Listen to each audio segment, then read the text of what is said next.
ಬೆಟ್ಟ ಹತ್ತಿ ಬಂದೆವಯ್ಯ ಗೋವಿಂದ, ನಾವು ಸೇವೆ ಮಾಡೆ ನಿನ್ನ ಪಾದಾರವಿಂದ. ಬೆಟ್ಟ ಹತ್ತಿ ಬಂದೆವಯ್ಯ ಗೋವಿಂದ, ನಾವು ಸೇವೆ ಮಾಡೆ ನಿನ್ನ ಪಾದಾರವಿಂದ.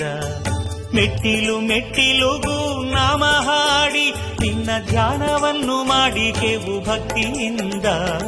ಬೆಟ್ಟ ಹತ್ತಿ ಬಂದೆವಯ್ಯ ಗೋವಿಂದ, ನಾವು ಸೇವೆ ಮಾಡೆ ನಿನ್ನ ಪಾದಾರವಿಂದ.